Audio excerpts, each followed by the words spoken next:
All right, boys, girls, and NBs, welcome back to the Smooth Brain Society. Today we'll be talking to Dr. Keith Sawyer.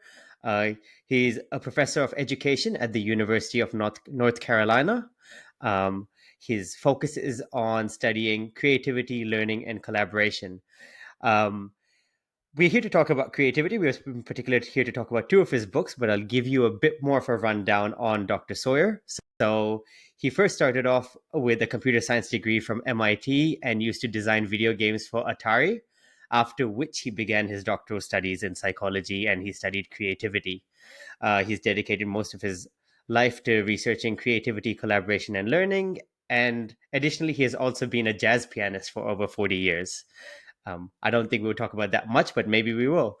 Uh, Dr. Sawyer has published 20 books and over 120 scientific articles, and his work has been cited over 30,000 times. His research has been featured on CNN, Fox News, Time, New York Times, Wall Street Journal, and other media. So it is a great pleasure to have you on, Dr. Sawyer. If we can call you Keith, then I'd like to call you Keith for the rest of the interview. But thank you for coming on to the Smooth Brain Society. Oh, thank you. It's great to be here. And for those of you who don't know, we always have a co-host on, and over here I have Amr back on as co-host again.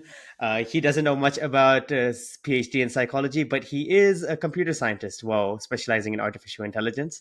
So maybe part of Dr. Sur's early career is what interests you slightly more. But Oh, welcome back. Oh, glad to yeah, be we can back. talk about it. Absolutely. Oh, that's music to my ears. But I should start off by saying two things. One, it's frankly an honor to be virtually in the same space same room as you, Keith, and given your esteemed background. And two, the Smooth Bridge Society is definitely coming up in the world. Having guests of high caliber week by week, episode by episode. It's great to Yeah, be a part of it.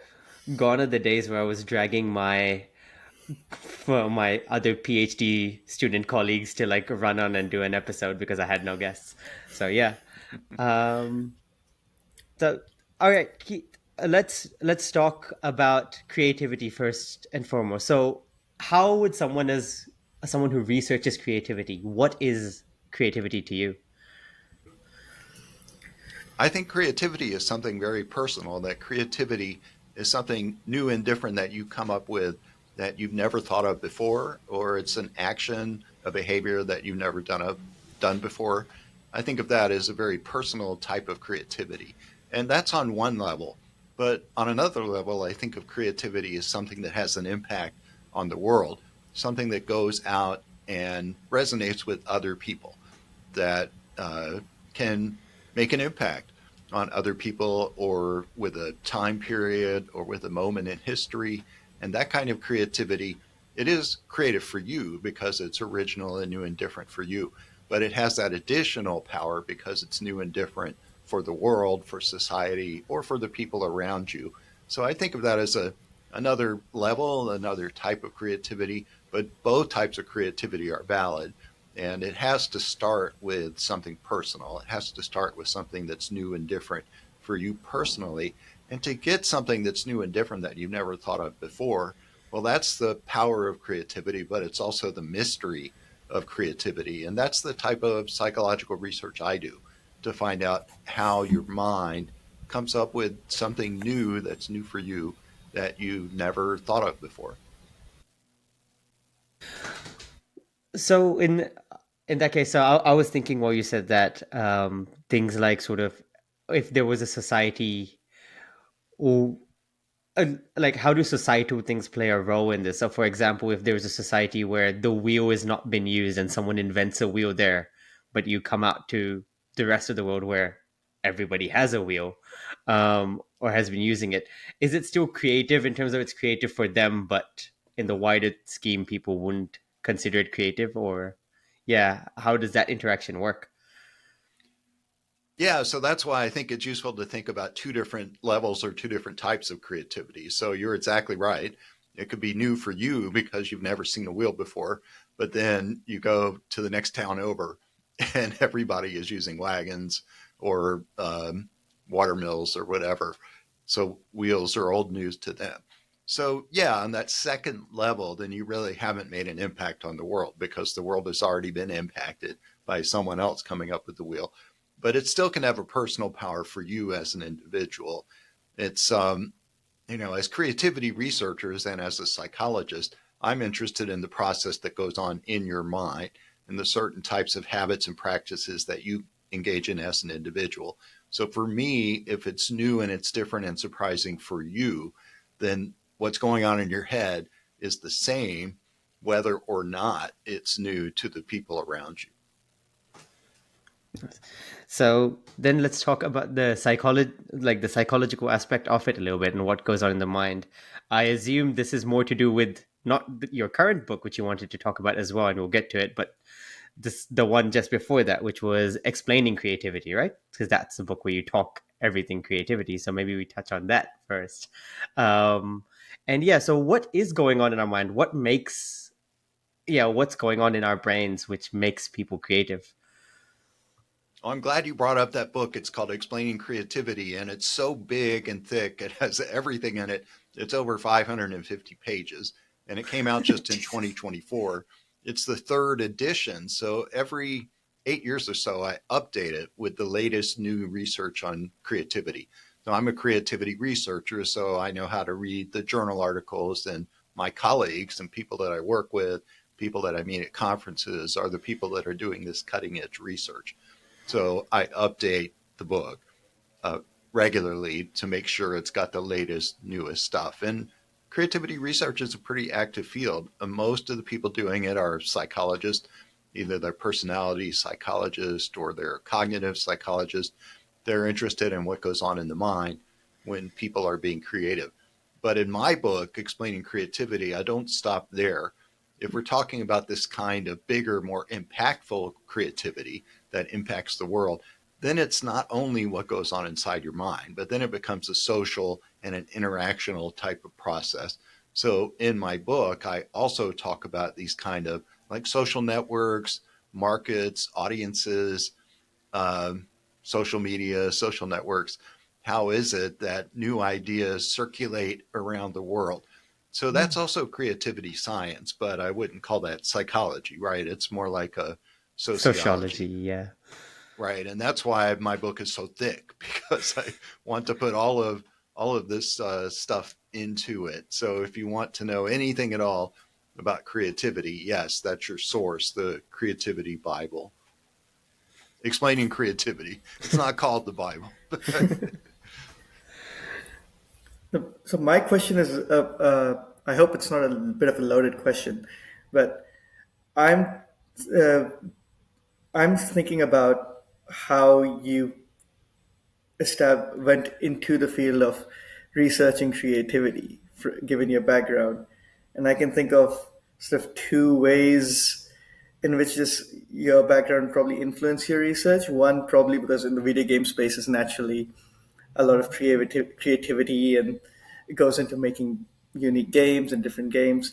And the other aspect of it is the people who interact with video games, i.e., well, generally speaking, is children who, um, well, at least when I was young, you discover, when I was a kid, you discover these new things and you're excited and you think this is something someone's probably never come up with. And then your parents go, oh, yeah, they just sort of display some excitement for you, but yeah, you've invented the wheel there, buddy. It's been done and dusted.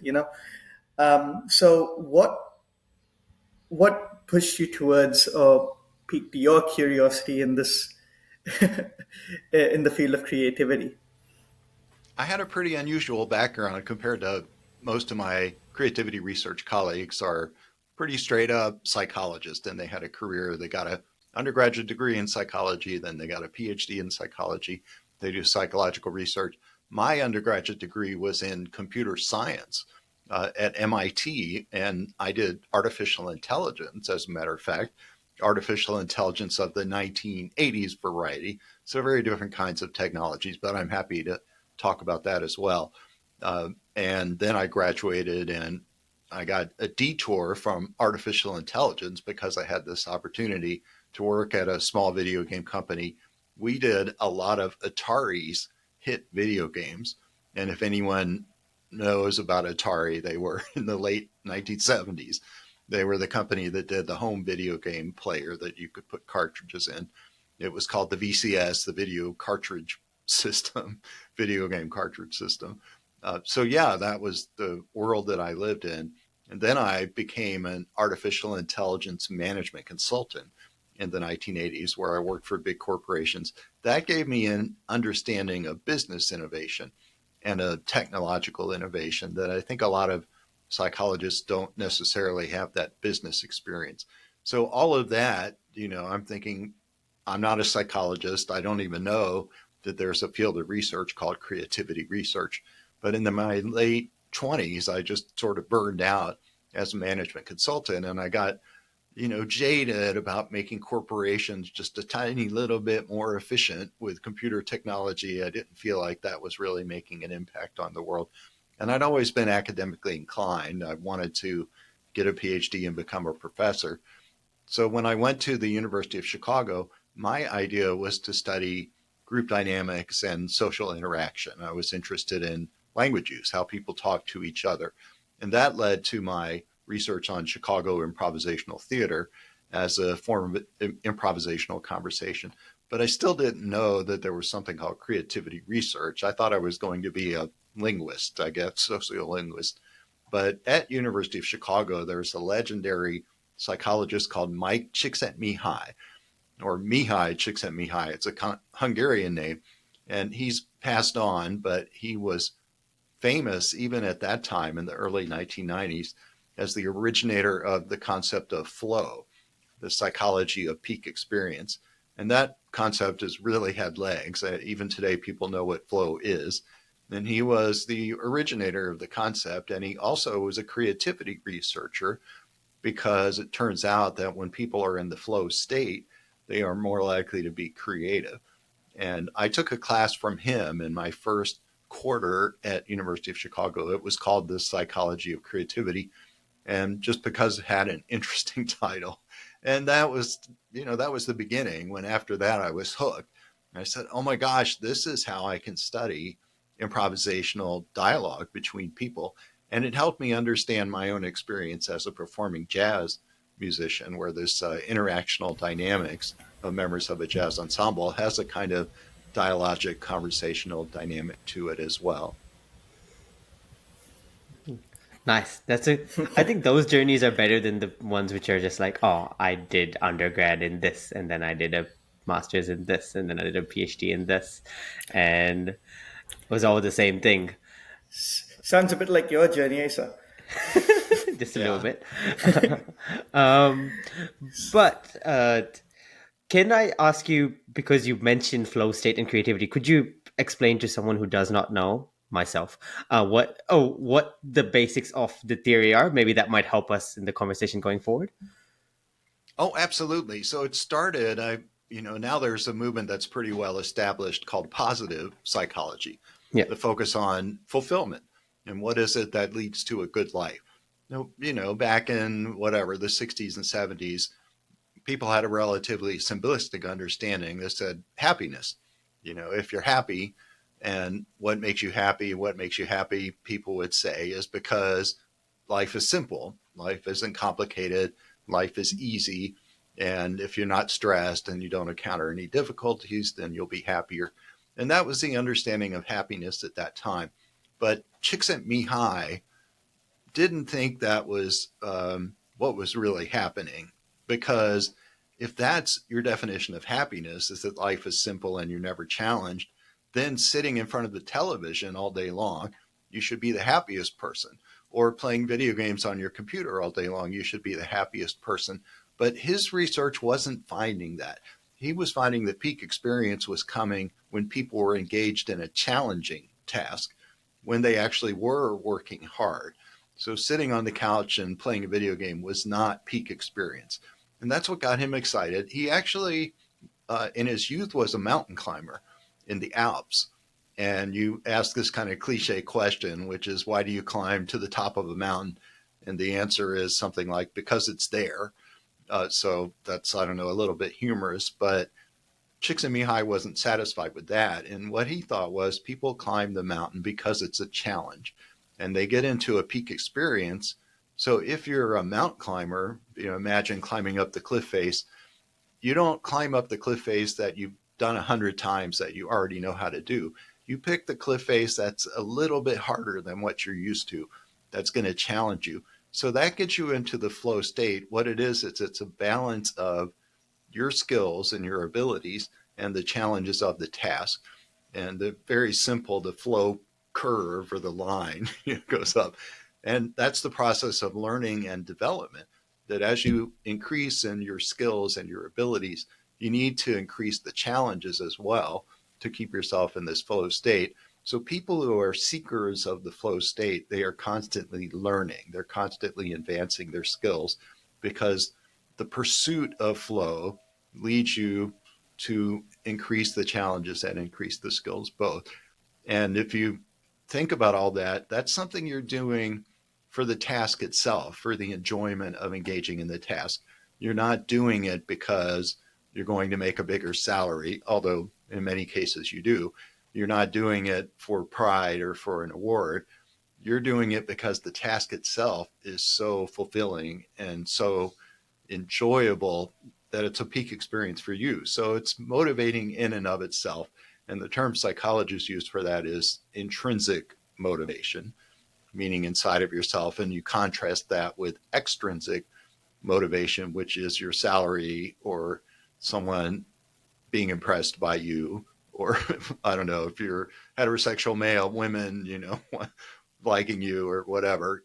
That's extrinsic motivation. But the intrinsic motivation is when you do it for the sheer enjoyment of the task. I remember this meme. I don't know if you've seen it, but I've used it once or twice while teaching when I was talking about motivation, where there's this person jogging, and it's like sometimes you find motivation, and it's them just running, and then the picture expands, and there's a bear chasing them, and it's like sometimes motivation finds you. So that's the intrinsic I versus like it. extrinsic motivation. I guess you would say that's extrinsic motivation, right? You're doing it for not the reward, but for the absence of death. So these challenges you describe, would it be sort of a challenge that is just beyond the potential skill level of the person in pursuit of that challenge? Because I assume there's a threshold, right? Because imagine if for example, in sport, if I want a challenge, I'd probably want to play against someone who's slightly better than me to test myself versus someone who's an absolute pro who's going to beat me 10 out of 10 times. Exactly. So there are two ways you can be out of the flow state. And one of them is if the task isn't challenging enough.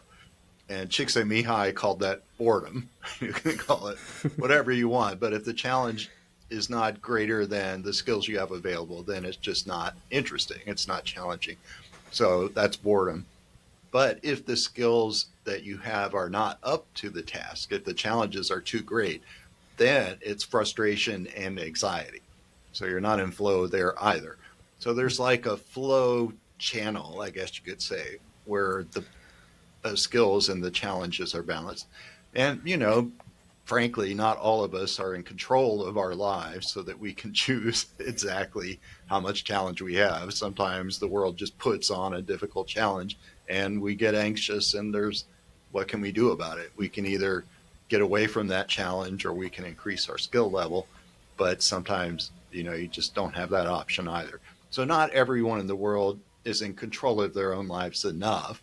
So not, flow, we shouldn't be, I don't know, too I don't know, say too many only positive things about it, because maybe it is for privileged people or people who are in control of their lives. But I think everyone has that potential, maybe not in every aspect of their life. I think all of us face challenges that are beyond what we're able to do. But in that sphere, if you can find a sphere for yourself where you are able to balance your skills and the challenges, that's what you should seek out, because that's where you're going to find flow. and maybe the rest of your life you get anxious and frustrated. But if you can find that that thing you can do, and yeah, I think it's true that for a lot of people it's a hobby, something they do on the side. It's sad, but maybe you don't get that flow experience at the work. But if you can, if you find a job that is intrinsically motivating, and you make money doing it, then I'd say you're the luckiest person in the world, because you're getting both the external reward and you're getting the internal reward of really enjoying the task. And personally, that's where I am. I love what I do, and it brings me a salary. So, and I tell my son this too. I say, and he's still looking for a career. He's just graduated from college. So, Congratulations. yeah, and but not everyone is able to choose a career where they get into flow. So then, in that case, yeah, you would choose something else in your life, and I think that's why people seek out hobbies. Honestly, That's a very good point. I want to pick this a little further in terms of like the cognitive side of it. So, like you said, creativity might not be for every task. It might be for certain tasks. That's why there's hobbies, and certain hobbies which people do, which they're good at, others which they're not good at. So then they stick to ones which they're good at. But in terms of the brain or in the mind, does this manifest in different areas of the brain, or is it sort of like one area regardless of whatever task you're good at, bad at, which is sort of more important in sort of the idea of creativity or being in that flow state or performing well when in that flow state? yes. So I understand it's a good question, and I've looked at it, your podcast, and you have a lot of episodes on neuroscience. I'm not aware of any research that associates the flow state with a specific brain region. Mhm. And I think it's because it's a whole brain phenomenon. Okay. That, I mean, you can imagine the state. You're engaged in a task. The task is probably fairly challenging and complicated. Uh, Yeah. then you have your skills, and your skills typically are whole brain when you have a Activities. Yeah. cognitive expertise. I mean, there are some, thinking, but imagine if you're a mountain climber and you're in the flow state while climbing a mountain, would you really think that's in one region of your brain? No, I think it's more of a whole brain phenomenon. Yeah. Now, I was thinking maybe there's a part of the brain which I don't know, some part of the brain slightly stronger or is more activated in terms of relaying all the information required for a certain task. As you, I guess, yeah, like you said, when you're mountain climbing, your spatial ability must be really good. Your strength must be activated. You should be able to point out various thing, weak points in rocks, so on and so forth. That motivation to be able to climb, like all these things need to be going on at the same time. So I didn't necessarily expect it to be one single part of the brain, but I thought in this sort of state or whatever, is one part of the brain like sort of coordinating better what's going on as to why we need this state is basically what I was getting to. Right, right. Yeah, I think, and it's difficult methodologically as well. So I'm Mm, familiar with the cognitive neuroscience methodology. At least currently, you need to be still. You can't move a whole lot, and your head's in a big scanner. So it would be difficult to think of a task you could engage in that would mm, get you in the flow state while your brain is being imaged by an fMRI. So maybe that's it. And there are newer and newer brain imaging technologies where you can wear it on your head while you go around and do stuff. So maybe there's some future potential for being able to study. Uh, Part of the challenge is that flow is something that happens in many different disciplines and many different types of activities, right? So it's not something that happens only in the verbal domain, and it's not something that happens only in the visual domain. So, talking and seeing are localized in the brain. So maybe if you're a painter and you're in a flow state, maybe you would expect to see something different in the visual cortex. But if you're a mm. writer and you're in a writing flow state, maybe it would be in the verbal area Yeah. of your brain. So there's a domain specificity issue as well. Um, yeah, but anyway, at the moment, I'm not aware of any research. No, fair enough. So then of what you're aware of, maybe I can ask you what your particular research is in creativity. Yeah, what is sort of your focus in the area as of now? I've always focused on the creative process, and some psychologists will focus on the creative personality, like what sort of traits are there that creative people have. But as a cognitive psychologist myself, I'm interested in the process. So, what goes on as you're engaging in the creative process, or I might call it the creative way or the creative path. And as you're doing that, you engage in many different stages or habits of mind. You're not in one frame of mind the whole time you're engaged in the creative process, right? I mean, there could be moments when you're generating ideas and exploring, and there might be other moments where you just had an idea and you want to start working through that idea. So there you might be a little more focused or a little more guided. And then later you get to a dead end with an idea and you say, okay, now it's time to step back and let my mind wander a little bit more and get into that mind wandering state, and where you're more exploratory because you feel like it's time to develop some new ideas. So there are all these moments in the creative process that psychologists study. The most simplistic would be you're working hard on a task and then you take some time off, and as you're taking time off, and people do things like exercising or gardening or cooking, where your mind is no longer engaged in the task that you had been engaged.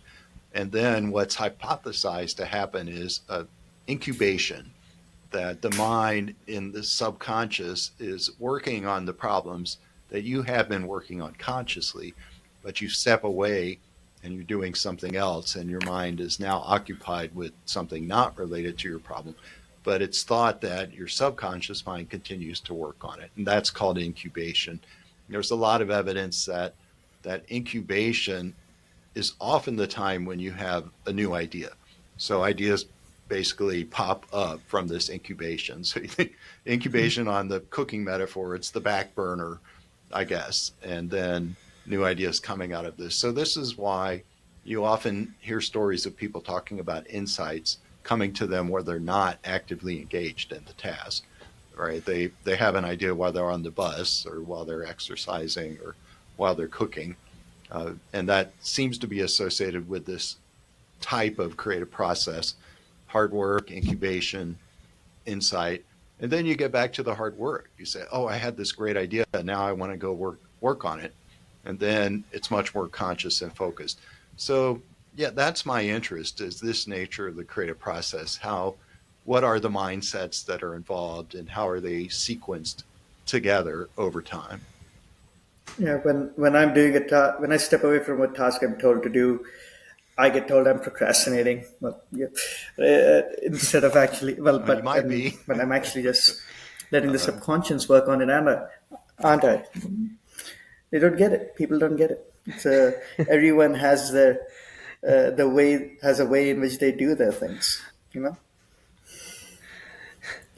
Yep. Right? Yeah, so you might be procrastinating, but I think creative people, or people who've learned how to master this creative process, they become pretty good at understanding themselves and understanding the process that's going on in their own mind. So they're able to switch when they get to a point where they encountered a dead end. They can see that in themselves. So they have a certain kind of self awareness, or we might say metacognition, that prepares them to change what they're doing at that moment in the creative process. So when they take time off, it's because they are aware about themselves and they realize they need to stop and take time off. So obviously that's different from procrastination, where you're like, I don't enjoy doing this anymore and I would rather go play a video game. Shoot. So that's not intentional in the same way. It depends how you frame it, though, for your own for your own what you say for your own mind. Just Yeah, creative people, I think successful people in many walks of life um, really are sort of on all the time, right? Even when you're taking time off, stuff is going on in the back of your minds. I don't know if all of us are like that. Some of us just don't want to have stuff going on in the back of our minds. But when there's a lot of people who study creativity that study the lives of exceptional creators through history. You know, people who have lots of biographies written about them because they're like Charles Darwin or Albert Einstein or something. And there are many common characteristics, but one of them honestly is that they just work really hard all the time. And part of that I think is the flow state because imagine you get into this peak experience from engaging in the task and you just really want that. It's like a drug. You keep going back to it. And that's one reason people work so hard because it is intrinsically motivating. So this has brought a question to my mind. So this so what role does flow state play in this creative process? And it sort of seems counterintuitive to what you mentioned of, you step away from a task and then the subconscious take over. It doesn't, to me, at least from a smooth brain perspective, doesn't make sense that you can be in the flow state of for one task while having it at the back of your mind and doing something else. Yeah, I understand the question, and I think you're right about the seeming contradiction that you're in the flow state while you're working hard on the task. And then when you step away and you're in incubation and you're cooking, you're obviously not in the flow state of working on your task. Is that where you're coming from? Yep. Right. Um, so my answer there would be that you don't have success with the incubation stage unless you have engaged in the hard work first. And there's a ton of research about this. So it seems that what's going on is that as you're engaged in the conscious hard work stage of the creative process, is that you're filling up your mind with cognitive information. New things are going in your mind, new combinations. I mean, this is the nature of doing knowledge work, creative work, and all that stuff is sitting there in your mind. And then when you take time off, the incubation is the opportunity for the new things to bounce together against each other. So, yes, I think you're right that you might not be in the flow state during incubation, but you wouldn't have those insights in the incubation states. But if you didn't have that hard work, because the hard work is what puts new cognitive material into your mind. That's an interesting question. I hadn't thought about it that way before. This sort of actually reminds me of the story of how Newton discovered gravity, right? Because it sort of fits into the uh, overview, to the insight you've given, where okay, he's acquired knowledge, he's put his time into things he wanted to look into, and then one day he's just sitting under a tree during his incubation period, and poof, apple falls on his head, and he gets this epiphany. That fits in Right. quite nicely. Right. Well, I'm sorry to have to say this, but that is not true, or it's the insight there. And before I say what I understand to have happened from a biography of Newton that I read recently, but first is why do we hear this story about relaxing under the tree and having the apple fall on your head? Uh, we have a lot of insight stories where people have the big idea that makes them famous, or the big idea that gets them the Nobel Prize. And that I call it the insight myth because that's almost never the case that your creations come from a big idea and or a big insight. This is part of what leads people to creative block because they're waiting for this big insight to come to them and it doesn't happen. Well, it doesn't happen to the exceptional creators either. Like the way creativity really works is that exceptional creators and everyone else, the nature of the creative process is that you start engaging in the process before you have an idea and you have an inkling or an intuition or a sense that gets you started, but you have to start engaging in the work. And then while you're engaging in the work, small ideas emerge along the way. Rarely is it one big idea, but you have these small insights or these sparks of ideas. And what makes creative people creative is that they're able to put together many different sparks that they're having throughout an extended process. And they're able to combine all these little ideas and these little sparks to come up with something that at the end is bigger and more impactful. It's almost never the case that there's a big insight.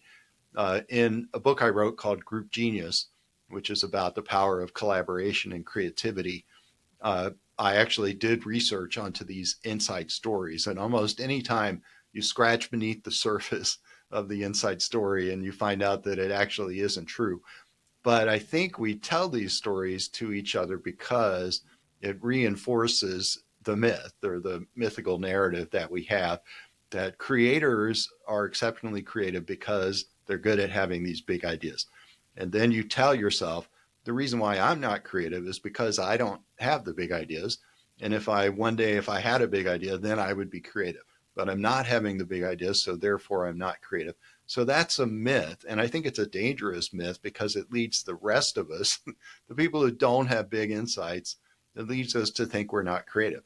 But no, even the famous creators don't have big insights. So the myth, I think, is, I don't know, debilitating because it makes people think I'm not creative because I'm not having the big ideas. The way to be creative is to start engaging in the work, to start engaging in the process. And then what happens is that ideas emerge from engaging in the process. So, yeah, I guess that's like maybe my most important take home message for listeners is don't wait for the idea to get started. Just start doing the work and the ideas emerge from the work. So I don't know if we need to talk about what actually happened with Isaac Newton, but the message for you is the big insight myth, the big insight narrative is largely mythical. I mean, yes, there are occasionally people who have the one big idea, uh, like Alexander Fleming and penicillin. I think that's a good example. But most cases, the creative ideas emerge from engaging in hard work. You're letting the truth get in the way of a good story over here. Um, But it's a fascinating story. So imagine, okay, I'll just imagine that you are a scientist at this time in the universe, and you are used to thinking that the Earth is the center of the solar system, and you have a model. I don't know, have you ever seen these sketches that they have I've all seen these Yep. Nicholas circles? Copernicus's Yeah. model and some of the other ones. Copernicus's. Yeah, Yeah. Yep. Right. No, it predates Copernicus. It was Galileo's no, model. I can't. No, No, No, it was Galileo was the one who Galileo was the one who said, showed the other way yeah, around. yeah, yeah. So, yeah, it was the person Ptolemaic oh yeah, yeah. was the model. So if you want to claim that the Earth is at the center and you want to map out the motions of all the planets, there's a way you can do it, and it's very complicated. You've got the planet, you got these big circles, and then you've got these little circles. So it was a model that actually did predict the motions of the planets and the sun, but it was just a very complicated model. But if you believe the Earth is at the center and you have a scientific mindset, then you want to have an explanatory framework for your observations. So yeah, people had it for hundreds of years. It was just a huge mess and complicated. And then, gradually, yeah, Galileo and some other people convinced, all the scientists that no, the sun is at the center of the universe, and it actually was a much better explanatory framework, which is one reason everyone switches to it, because now we don't need all these complicated circles and rings. But then, let's say you agree the sun is at the center of the solar system, then it raises a really big question, which is, why don't the planets fly out into space? Why are they going around in these circles? Right? You don't know why. It's just happening. And Newton was the one who calculated the formula for the planets, but he didn't call it gravity. He's like, I don't know why this is happening, but this is the formula. You tell me why the planets are doing it. Uh, and then but he was the one. Now, everyone, for all of recorded time, we know that apples fall to the earth, and we were calling it gravity. We had a word for it. But no one thought the planets were staying close to the sun because of gravity. They thought that was some totally different force. Apples fall to the earth. We've known that forever. That's gravity. Now we know, for the first time in the 1500s or whatever, now we know that the planets are going around the sun, and there must be something keeping them near the sun. So Newton was the one who said it's the same force, and he calculated the formula, and then he calculated the formula for the apple falling, and the math was the same. So it was a pretty convincing argument for the claim that planets are going around the sun for the same reason that the apple is falling to the earth. So, I mean, the story was more complicated, but now that I've told that story, right, it's a more complicated story. It's not really a story of a big insight. Yeah. It's a story of hard work and observation. And there were a lot of people in Europe. Newton said it's gravity, and they said, "You're crazy. We don't believe in invisible forces." They said, Newton, you're not being scientific. You're hypothesizing this crazy invisible force that is so not scientific. We don't believe you. Right? But then I guess they tested it over time and the formula held good. Right. That's why we still have And it the today. formula works out. Yeah, Yeah. so it really was. I mean, imagine, I think about this too, and it's so amazing. It makes me want to cry. Imagine if you were the first person to calculate that formula, and you're like, holy shit, it's the same formula. I mean, imagine that. That's pretty powerful. And imagine no one believes you until someone else does it later and they No one believe them. believes Yeah. you. Yeah. Uh, Right. but this raises another thing because I'm going to pick up. You mentioned one more book of yours. I'm going to mention another one, The Creative Classroom, because Thank you. you just spoke about the story of hard work. Also, how this myth sort of reduces the idea of creativity and that creativity might only be for the select special few, or these big epiphanies might be only for the big special few. I'm guessing your book, because I've only looked at the title and the little preamble, is it? I'm guessing this is how you sort of think about or sort of reconceptualize how we teach creativity in the classroom, or how we teach things to center creativity in our systems, education systems, and teaching processes. Well, I'm glad you asked about that. Yeah, it's a book I wrote called The Creative Classroom, and I wrote it for teachers, and it's based on, I guess, my own observation, not really a big insight. But when you look at creativity research, and then I also do some research in a field called the learning sciences, which is also grounded in cognitive psychology. So you think about what goes on in the mind when people are being creative, and then look at what goes on in the mind when people are learning in a profound and deep way, not in the way that most schools teach, which is memorizing a bunch of facts. That type of teaching and learning doesn't have anything to do with the creative process. But students who are learning in a more deep and profound way and they're developing a conceptual understanding of the material, what goes on in their minds is very similar to what goes on when people are engaged in creativity and having the small ideas through the process. I mean, again, it's not a big insight view of creativity. When you're sitting in a classroom and you're learning in a deeper way, you rarely have those big insights. I mean, sometimes, but you always have the small ideas and go through the process. And then an effective learning process, you want someone to develop a more complex and rich understanding of the material.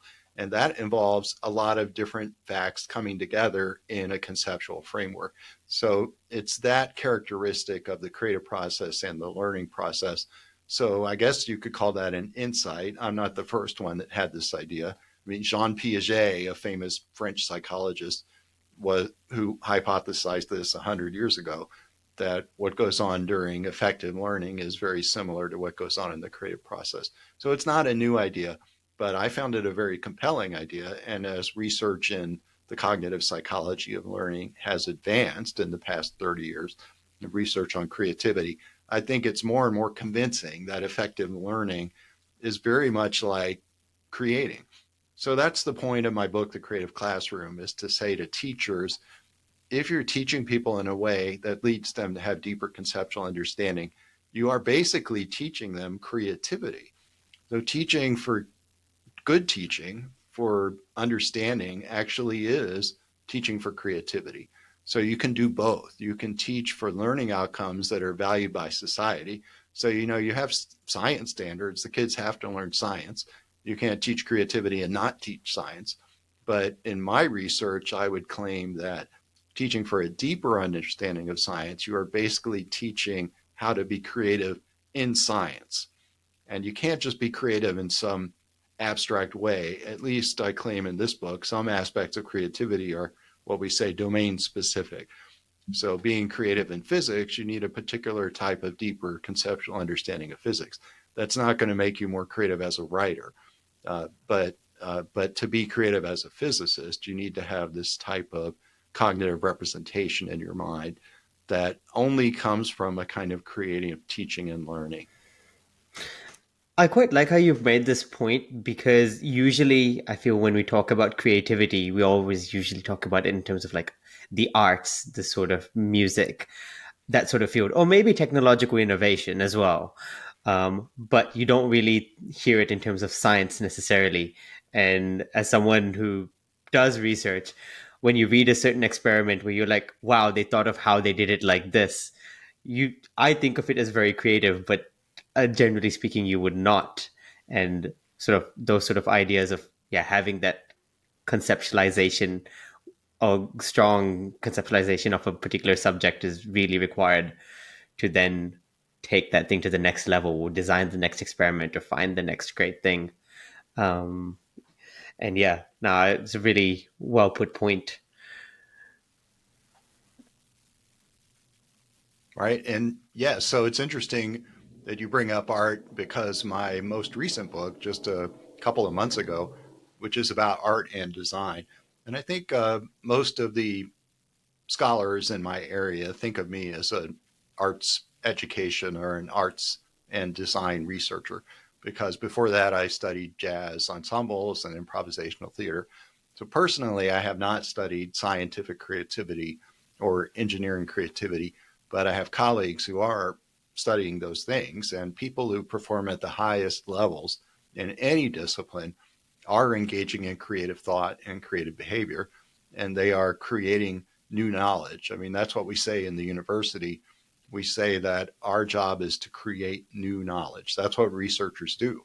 Every researcher is fundamentally creative. I mean, anyone who gets a patent, you don't get a patent unless there are three characteristics. It has to be new, it has to be useful, and I love the third one, it has to be not obvious.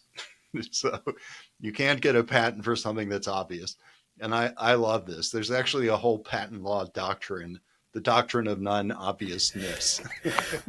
So yeah, That that should be another podcast interview. define the obvious. Interesting. Yeah. That's right. So yes, But there are lots of lawyers who are paid lots of money who define obvious. I mean, that's like defining what common sense is. Like, That's right. Right, right. So yeah, if you want to challenge someone's patent, that's a common legal technique, as you say, this I'm was gonna get on obvious. it. Well, Yeah, that's right. we need to look. Need to look up patents that sound obvious now. Yeah, That's right. Yeah, go for it. One of yeah, my really good I've got some free time for the next few weeks. Yeah, I could do that. one of my mates is just finishing law school. Get him on board as a lawyer. Oh yeah, IP law. Get him into IP law. Oh, Uh, that's intellectual property, IP law, patent law, copyright law, and trademark. No, but awesome. You mentioned the book which you just wrote. Let's talk about it now for the last 15 odd minutes. So, um, the title of the book is Learning to See. So could you tell us what you mean? Why the title? What's the book about? I mean, you touched on it a little bit, but yeah, if you could go in more detail.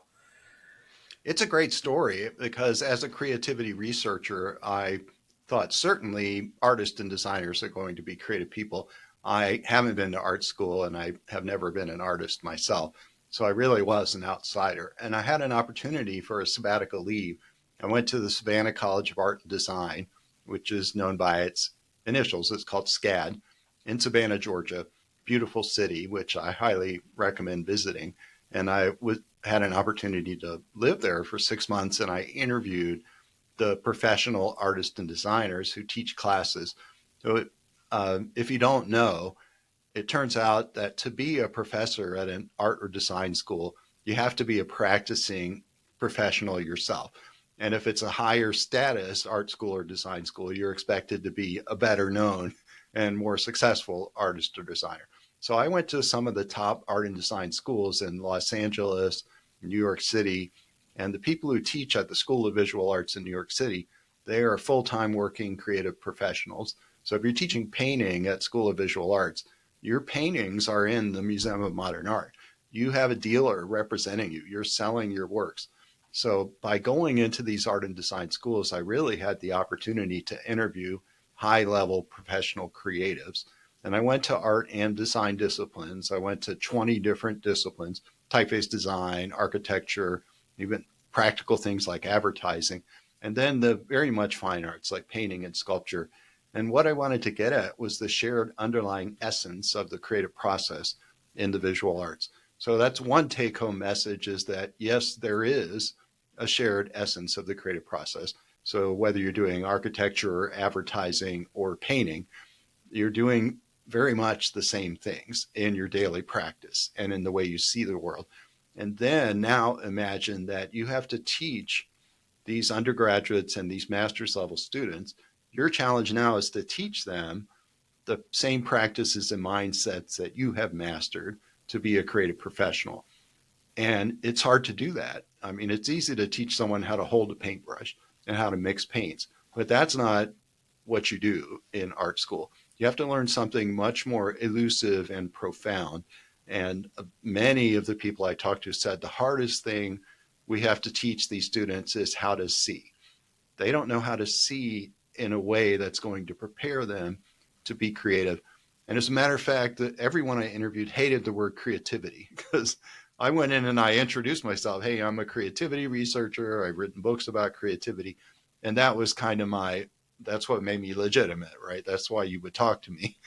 These people are famous. They're not going to talk to just anybody. But I had access because I was a creativity researcher. And that's how I'd introduce myself. And the first thing they would say is, I don't teach creativity. Don't say creativity. And then they would say, I don't think I'm creative. I'm like, what? You're like famous painter person in New York City. I'm not creative. I don't teach creativity. So I would say, well, what's going on? What are you teaching? And they all said, I'm teaching students how to see. So that's where I got the name of the book. I was going to call it Learning How to Create. That was the working title of the book when I started. And every artist I talked to said, no, don't call it, don't use creativity in the title. Don't call it Learning to Create. But I was the one who came up with the title Learning to See, because that's what they told me. They say, that's what we're teaching. We're teaching people how to see. Hmm. That's a very good point. And I remember talking to, I do not know if this professor is in your field, but Vlad Glavino from Yeah, Dublin City, absolutely.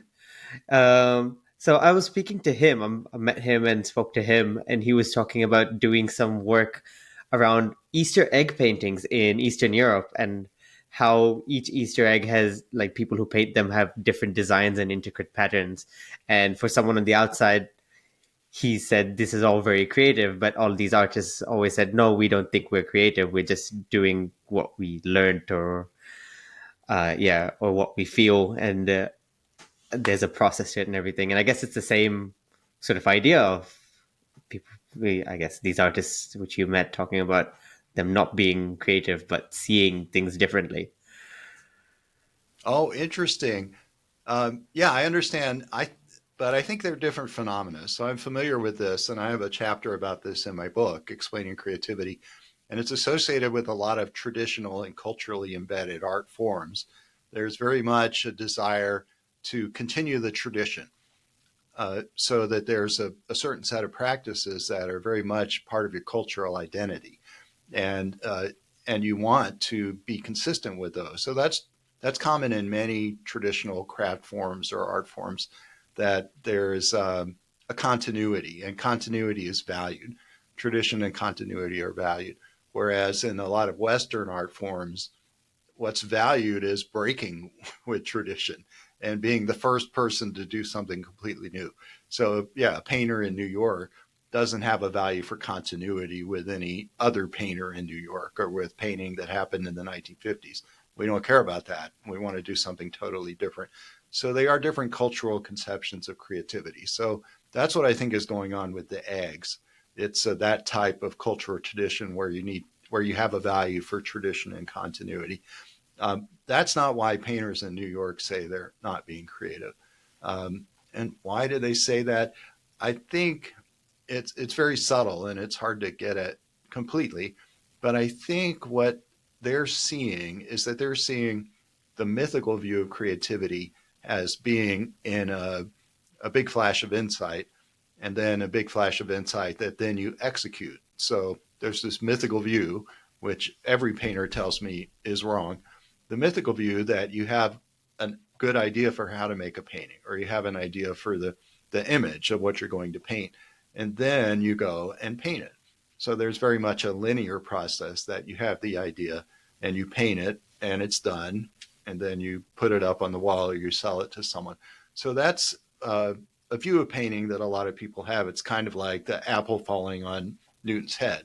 It's that inside myth about creativity. And the painters and architects and designers I talk to, they're just as critical of the insight myth as I am and other researchers, because they know from their own practical experience that this is not how successful creativity works. And what they tell me is when their students come in to art school, the students are working from this linear inside view of creativity. Even though they're very gifted and they're very talented, you don't get into art school unless you submit a portfolio of work. So you are technically quite gifted already. But according to the professors I talk to, the students still come in with this linear insight model. But when what's going to lead to the most exceptional creativity, the most surprising and new creativity, what's going to lead to personal growth for you is discovering something that's new for you, discovering something that you didn't expect, an accident or a surprise. And how does that happen? The way that happens is you start engaging in the process of working before you have an idea. And then you engage in a dialogue with the materials and you let the materials lead you. And then ideas emerge from working with materials.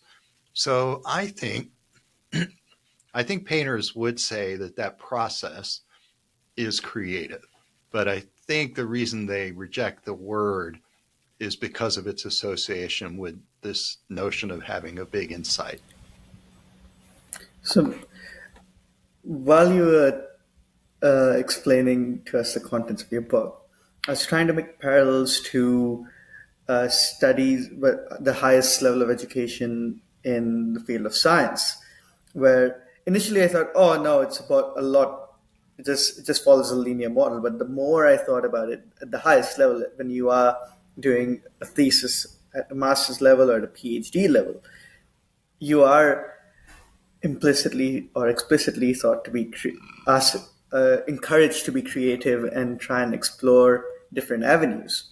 So my question was going to be how different is how different is the process of these educators teaching creativity from this domain of arts and design versus the creativity in the sphere of science. But now my question is, how similar is it? Is it very similar? Is it near identical? Is it? I would really like your thoughts on that. I think it's very similar. And I have to say, I haven't studied the creative processes of working scientists, but I've talked to many of them. I think it happens at the graduate level. So if you're in a PhD program and you're apprenticing with a research lab and your goal is to become a researcher, now what researchers do is they discover new things and they create new knowledge. Uh, the professors I've talked to who are teaching at the highest level, the PhD level, they actually have told me that their students come in not knowing how to engage in this type of process. And what they'll often say, they don't always use the word seeing, learning to see, but they often use the word thinking. They'll say that the students don't know how to think. So I interviewed a chemistry professor at University of Edinburgh, and he teaches PhD students in chemistry. And you don't get into that program unless you have very high scores on the chemistry exam. So you know a lot of chemistry, but he would say, but they still don't know how to think like a chemist. And of course, I can't tell you how a chemist thinks because I don't know anything about chemistry, but the language is very similar to what artists and designers say. The ones who talk to me, in addition to saying we're teaching students how to see, they also say we're teaching students how to think. Now, and what does that mean? So then I'm an education researcher and a creativity researcher. So my first question is, well, how do you teach them how to think? And that's why I have a whole book about it, because it's actually fairly complicated. The first thing, which maybe would seem kind of obvious, you can't lecture at someone and tell them how to think. So you think, well, why not? Can't you just give them a lecture and say, to be a good chemist, here's how you think. One, two, three, four. To be a good painter, here's the process you're going to follow. One, two, three, four. And that's how you think. And no, everybody says, no, that doesn't work. Telling people has no value. You can't teach someone how to see or how to think by giving them a lecture. And you can't teach them how to do it by showing them creative works by other people. So yeah, so you go to a museum and you look at lots of paintings by really talented painters. That doesn't teach you how to see, and it doesn't teach you how to think. So what will is engaging in the process, but under the guidance of a very experienced creator. And the process that these exceptional artists and designers, the process that they use with the students to guide them through a studio process, it's actually quite complicated and advanced, and it's highly articulated. And that's again why I have a whole book about it, because it's very sophisticated and they've gotten very good at doing it. I only interviewed professors who had almost 20 years of experience teaching in art and design. I think something very similar happens in the hard sciences, science and engineering, and it's a type of pedagogy that's usually called project-based learning. And there are a lot of learning scientists who study this in science and engineering. And we know a lot about the best way to structure these kinds of projects that you want students to engage in. They engage in the project in such a way that they do learn how to think, like a physicist or like a chemist. The problem is that so many universities at the undergraduate level don't use project-based learning. They lecture.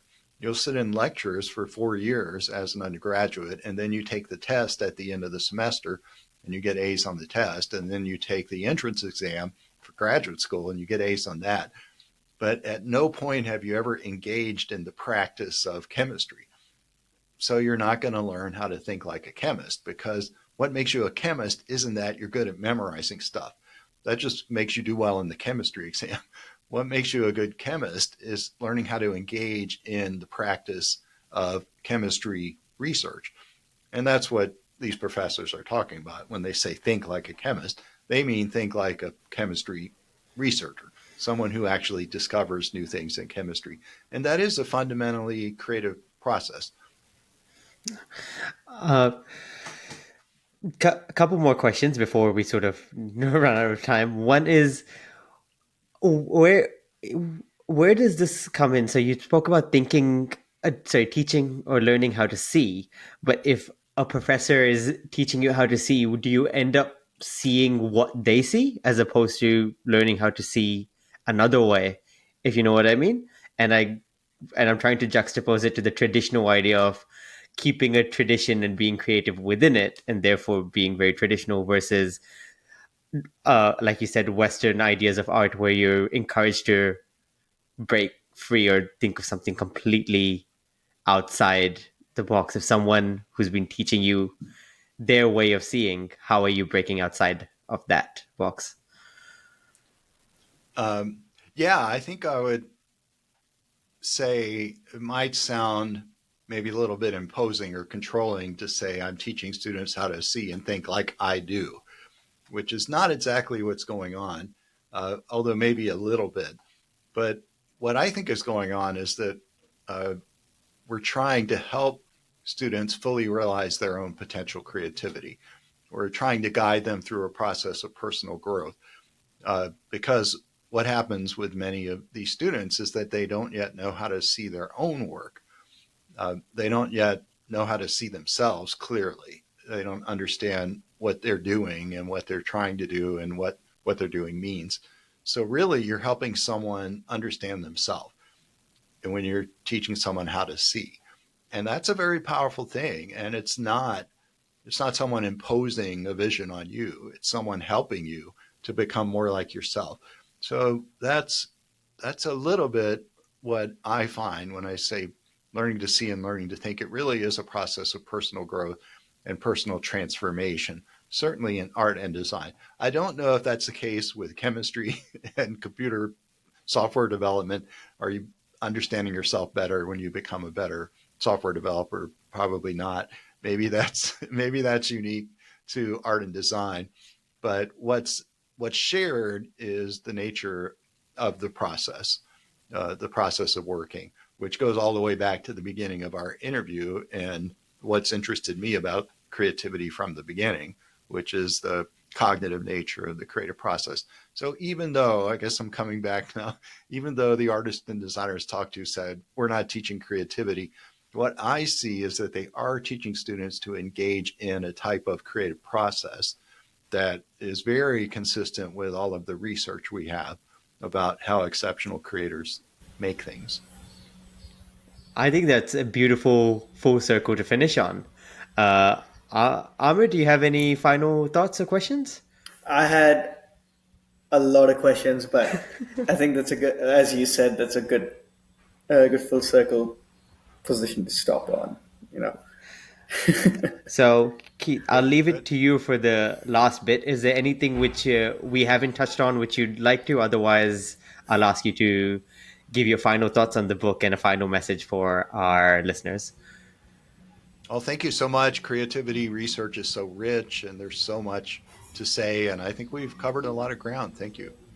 Yeah, we covered a lot of things. Like we touched on at least five different books and not in any great detail. So maybe we need to have you back on to talk about a particular book in particular detail. But thank you so much for coming on.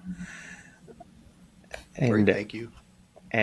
thank you everybody as always for listening. If you enjoyed, please do like, subscribe, share this episode, all those things. Really appreciate it. And yeah, until next time, take care. Goodbye.